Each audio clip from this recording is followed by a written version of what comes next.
Rapaz, um pouco nervoso, um pouco envergonhado. Dar um abraço aqui para o Will, do Codiners, que me incentivou a começar a gravar esses vídeos. Vamos ver o que vai sair, né? Enfim, se der certo, eu vou trazer mais esses vídeos de opiniões aqui. Tende a ser um pouquinho mais 49ers, né? Porque é onde eu tenho um conhecimento mais aprofundado, consigo trazer alguma informação extra para quem estiver assistindo.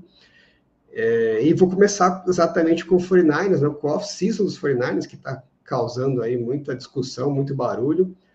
Afinal, o time está em rebuild ou não está, né?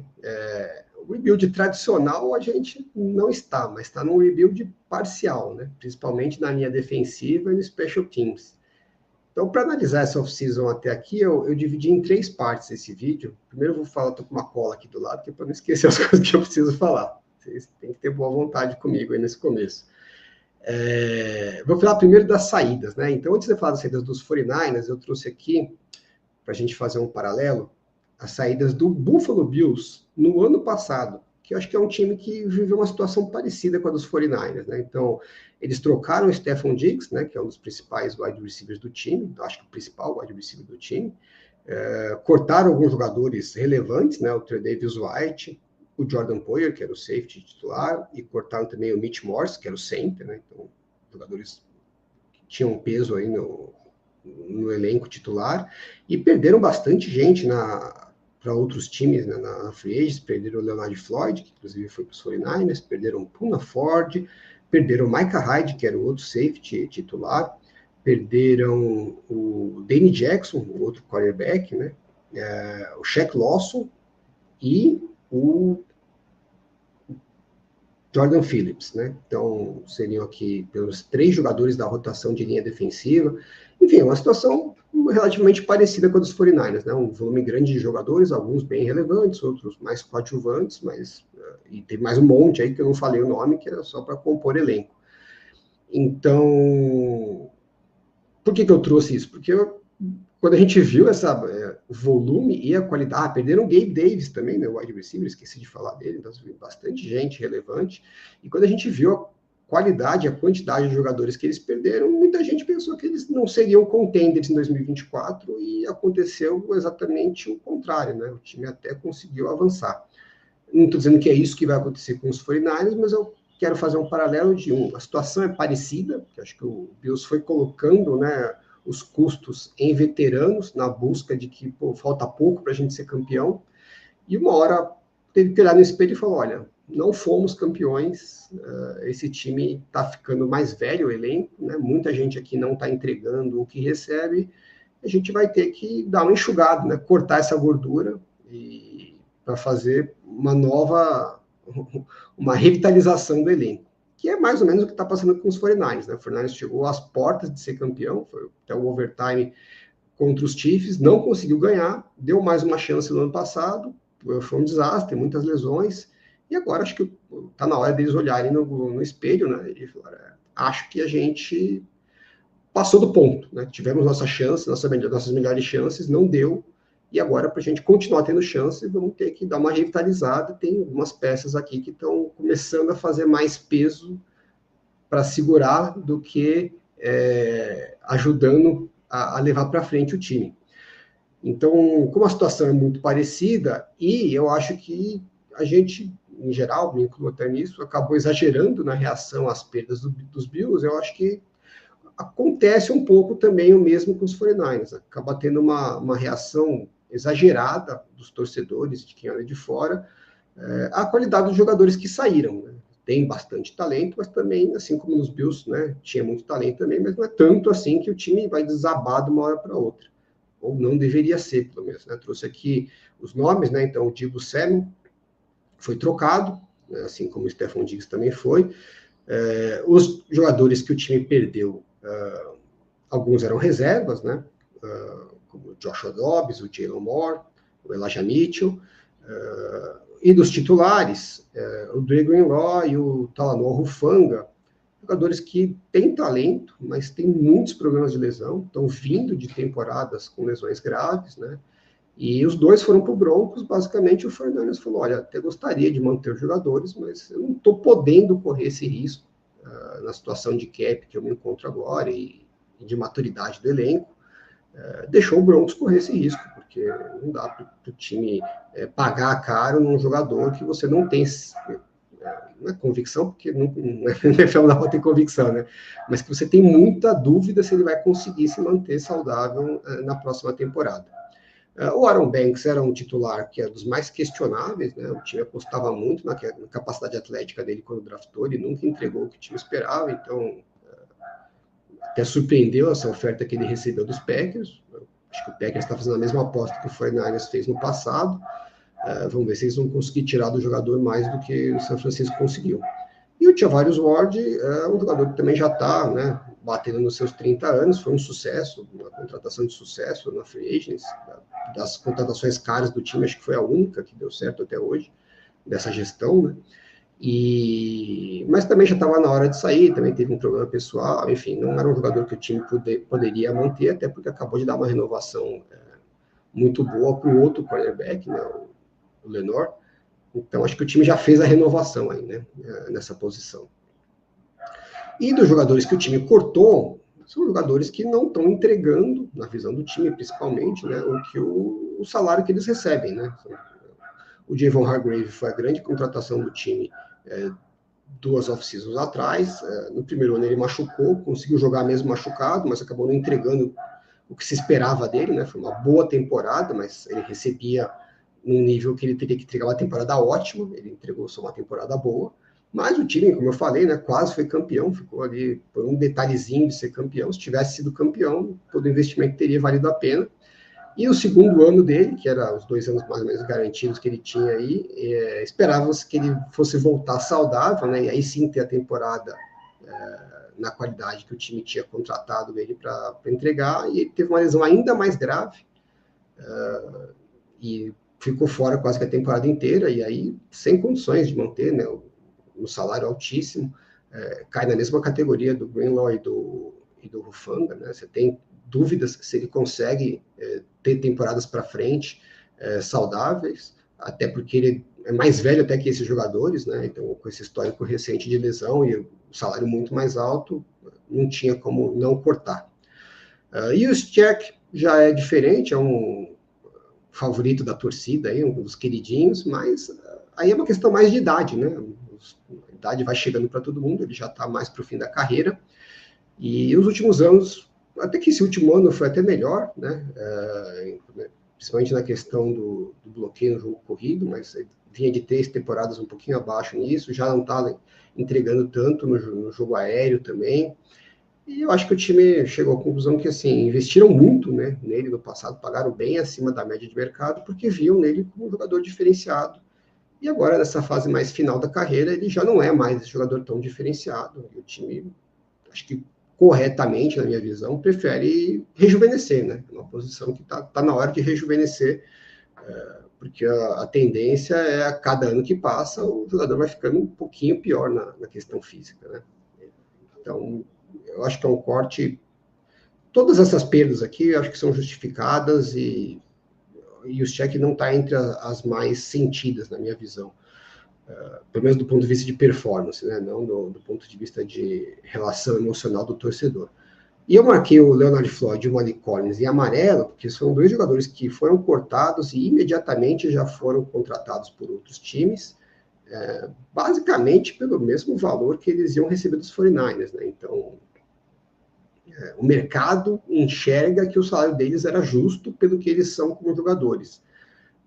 Mas eu acho que o encaixe dos 2 no 49ers não foi lá grande coisa. O Leonard Floyd, eu não vejo, acho que foi uma contratação errada. O Malik Collins entregou o que se esperava dele, né? Relativamente ok no pass rush, mas ele é muito ruim no jogo, foi muito ruim no jogo corrido, né? O time não aceita mais, está precisando mudar isso, né? Porque está muita dificuldade de parar o jogo corrido. Então, são 2 jogadores que eles não estavam entregando para os 49ers, pelo menos, né? O valor que se pagava, e são jogadores que já estão no lado errado dos 30, né? Então, é a mesma coisa que o Juszczyk, né? Vamos rejuvenescer o elenco nessas posições. Só por que eu marquei em amarelo? Porque eles não são salários tão altos assim, né? E a pergunta é, você consegue, com o valor deles, que era em torno de 10 milhões que o time pagaria esse ano, contratar jogadores melhores? Porque uma coisa é você falar, ok, não vale os 10 milhões que eu estou gastando. Aí você libera esses 10 milhões. E com esse dinheiro que você libera, você consegue trazer jogadores num nível similar, mais baratos, ou melhores pelo mesmo valor? Até agora o time não trouxe ninguém. A gente olha a lista dos disponíveis ali, não parece que tem tanta gente assim disponível. Quem parece ser um pouquinho melhorzinho são jogadores que também já estão acima dos 30 anos. Então fica aquele questionamento se, ruim com eles, talvez não é pior sem eles, né? Muitos torcedores pensam isso e eu acho que é uma dúvida justa, né? Outra coisa que o time poderia ter feito era segurado os jogadores, e aí, quando você tivesse alguém contratado, você liberasse. E se você não conseguisse contratar ninguém, aí você seguia com eles. Que, do ponto de vista de custo-benefício, para o time faz todo sentido, mas, é uma puta sacanagem para o jogador que vai perder todas as oportunidades, né? E isso acaba voltando contra você lá na frente, porque a NFL é um negócio de relacionamentos, né? Os outros jogadores vão ver que você não tratou bem esses dois, e quando eles forem negociar com você, eles vão ter muito menos boa vontade. Então, eu acho que, assim, ok, eu estou ok com as perdas, eu não acho que nenhuma delas é irreal, assim, todas fazem sentido, algumas doem mais, outras doem menos, mas nada assim absurdo. Acho que os 4 talentos que o time mais perde aí é o Greenlaw, o Ward, o Hargrave e o Deebo Samuel, né? O Hargrave e o Greenlaw, como eu falei, não dava para correr esse risco de lesão. O Ward, até por questões pessoais e questões de custo da posição, não dava mesmo para manter. E o Deebo Samuel, acho que ele queria sair, o time já investiu em outros wide receivers. É a mesma coisa do Charvarius Ward. Acho que a renovação aí nessa posição também já está sendo feita. Deve ter alguma perda, mas fora esses 4, eu acho que as outras são bem mais administráveis. Então, aí seguindo, né, na minha cola aqui, né, o segundo ponto, eu quero falar de quem já chegou, que é o time, a torcida está em pânico, né, com as contratações. E eu vou falar aqui em grupos, né? Então, primeiro esse linebacker aqui é um jogador que não foi draftado, basicamente para special teams, eu acho que ok, né? Bota lá, vamos ver o que vai dar. Não acho que pensam nele para rotação. E a gente tem 3 categorias aqui, eu quero falar das 3 em diferentes níveis. Primeiro, os defensive backs, né? Então a gente tem 2 cornerbacks e 2 safeties. Eu gosto dessas contratações, são contratações de valor baixo, acho que a maioria de um ano aqui, se não forem todas, né? O Tomlinson não foi nem uma contratação na free agents, né? Ele foi cortado pelos Rams e o time pegou ele na waiver. É um jogador de 6º round, mas que no consenso do Big Board estava cotado para sair como um jogador de 4º round, então ele veio do college com algum interesse aí dos scouts. O Trey Brown foi draftado no 4º round, era mais ou menos onde era esperado. O Jason Pinnock, o safety, no 5º round, e o Rich Grant é o que veio do college mais bem cotado, né, no 2º round. Então, são jogadores que assim, não chegaram na NFL.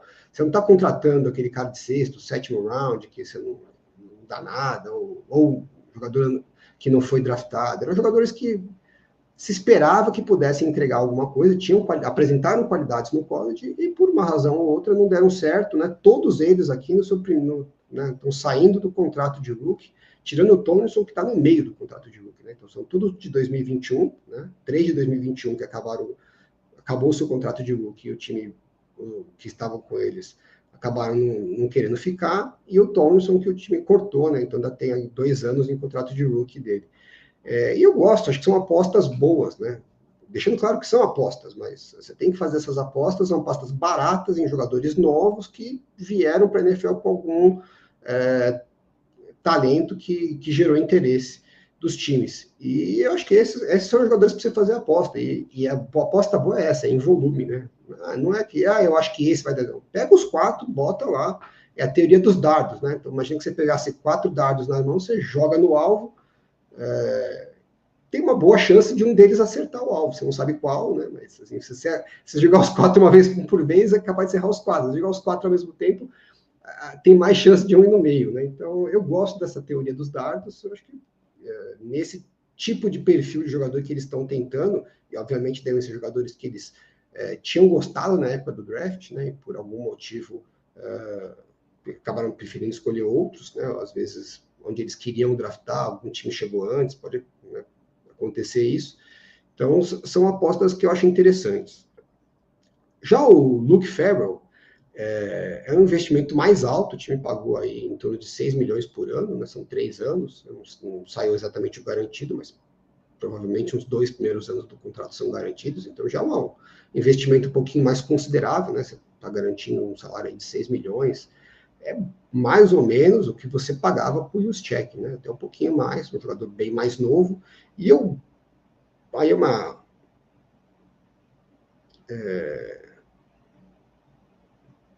especulação minha, né? Eu acho que desculpa, a gente me perdi aqui.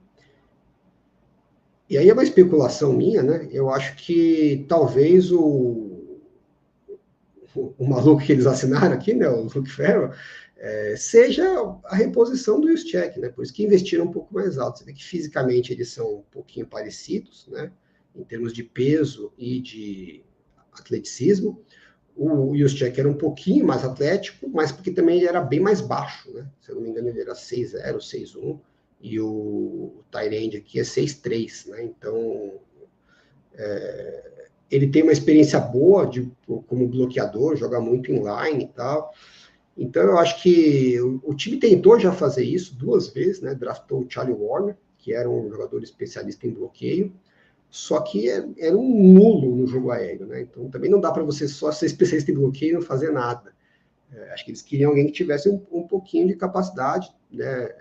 Não talvez a do Juszczyk, né? Que era bem bom até no jogo aéreo, mas o Tyrande acaba sendo até mais perigoso no jogo aéreo que um fullback, mesmo que ele não seja tão atlético, né?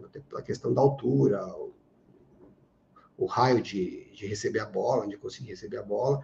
Então, acho que a ideia do time era já pavimentar essa sucessão do Juszczyk com o Tyrande bloqueador, com o Charlie Warner não deu certo. Ano passado eles fizeram uma oferta, né, assinaram um contrato com um Tyrande que era free agent restrito do Lions, só que o Lions cobriu a oferta, né? Então eles acabaram ficando sem um jogador.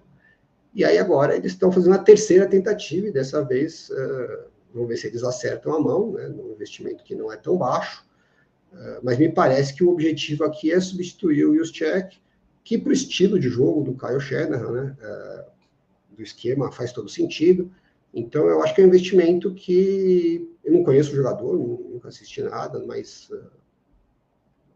considerando esse racional que eu falei, né, se eu tiver razão, seja mais ou menos isso que eles estão pensando, eu acho que é um investimento que faz sentido, desde que eles acertem o jogador, óbvio, né, como todo investimento, mas o custo-benefício aí que eles estão buscando me parece razoável.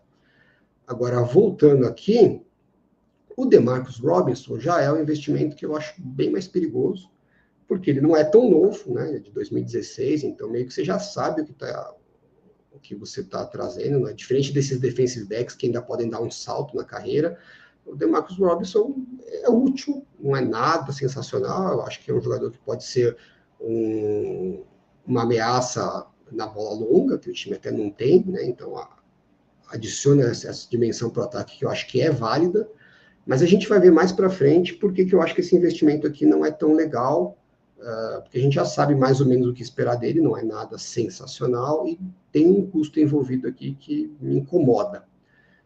Mas vou deixar para falar isso mais para frente. Então, por que se as contratações não são tão catastróficas assim, né? São boas apostas, uma faz sentido, porque pode ser a reposição do Juszczyk, por que a torcida está tão desesperada? É porque a gente viu que saiu esse monte de gente, especialmente da linha defensiva, e basicamente, na linha defensiva não chegou ninguém, né? Então hoje o time não tem. Se tivesse que ter um jogo amanhã, você não tem titulares, né? Tem os titulares, óbvio, alguns jogadores vão estar como titulares, mas não deveriam. Os jogadores que não deveriam ser titulares vão ser titulares. E não dá para depender do draft, né? Porque assim, ok, você vai buscar os jogadores que vão fazer a diferença nessa posição no draft. Vou fazer um conselho aqui. Desculpa.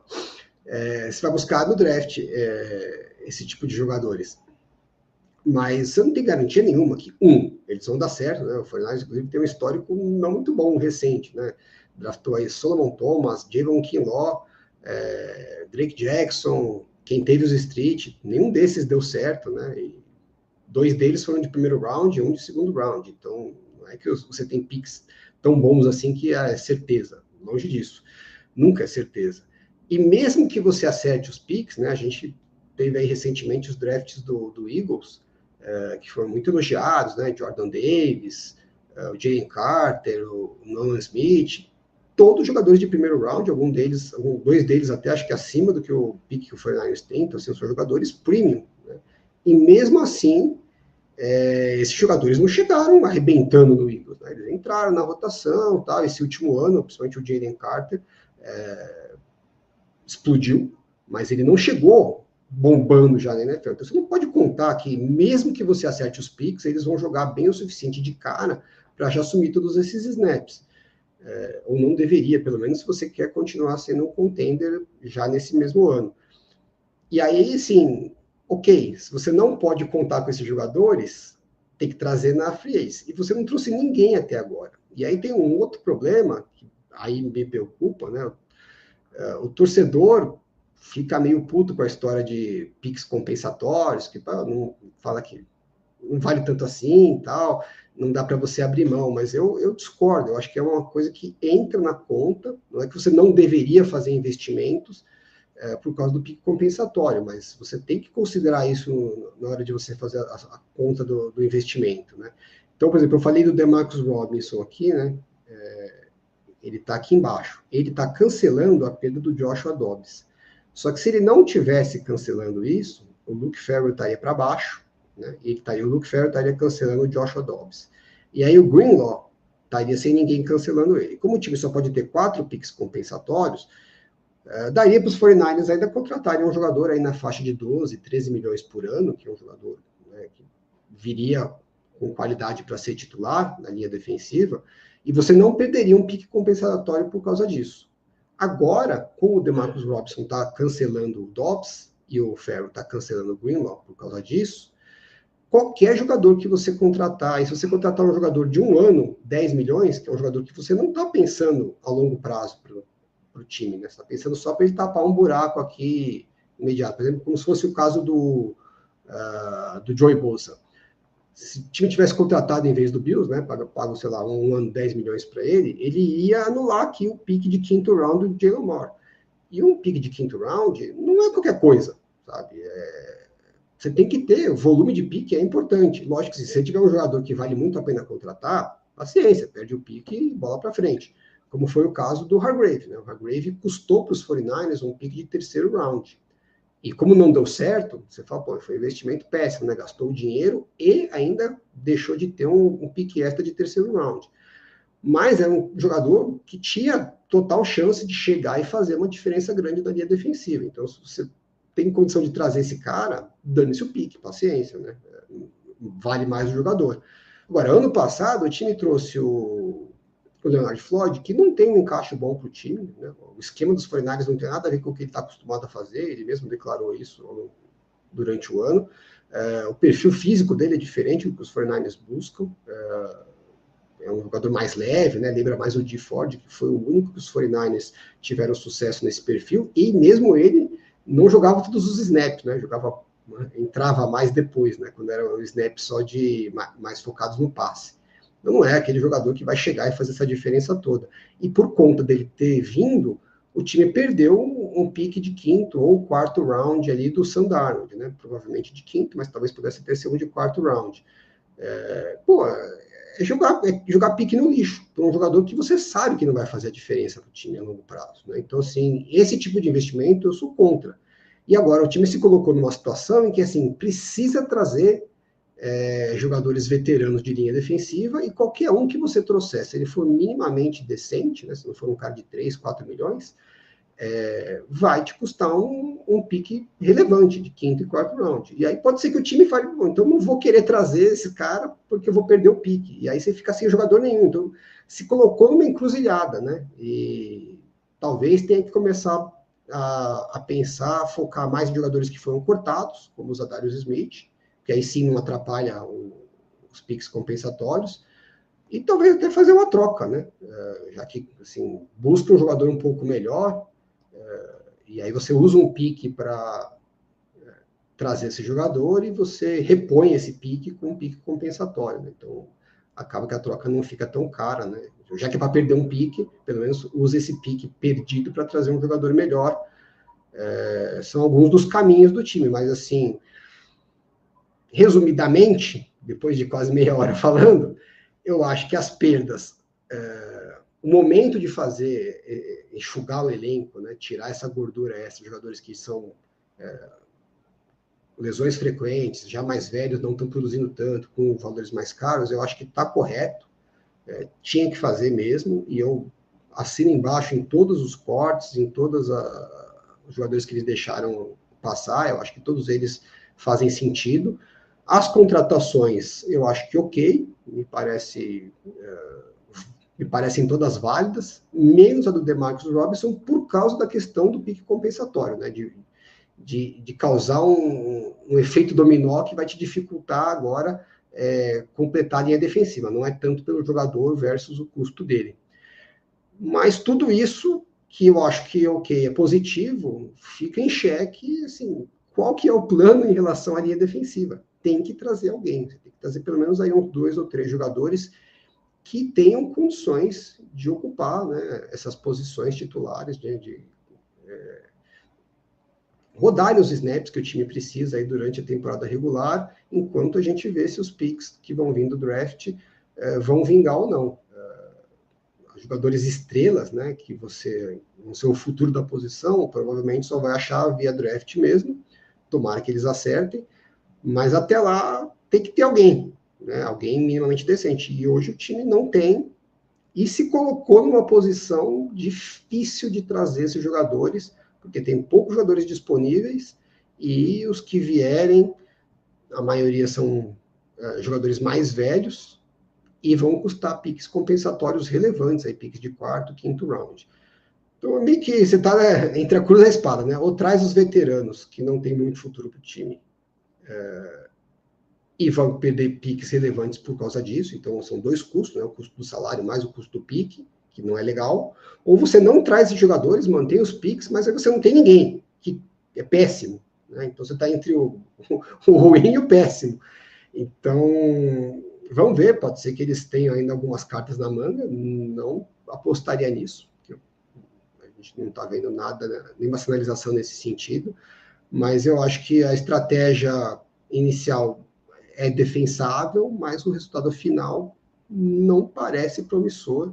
Eu ainda vou dar o benefício da dúvida aí, de que eles ainda podem virar a situação, mas hoje, né, no primeiro dia oficial da Free Agency, minha opinião é que não vão virar esse jogo não, e a gente vai sair com uma das 2 situações ruins, né? Ou vai perder vários picks compensatórios relevantes, ou vai para a temporada com uma linha defensiva nem suspeita, né? Quase certa de que vai ser um desastre. É isso aí. Desculpa pelo vídeo longo, desculpa pelas gaguejadas e tal, tenho zero prática nisso, mas se vocês gostarem, deixem um like aí, eu faço mais. Se vocês não gostarem, desculpe. Tá joia? Um abraço, até a próxima.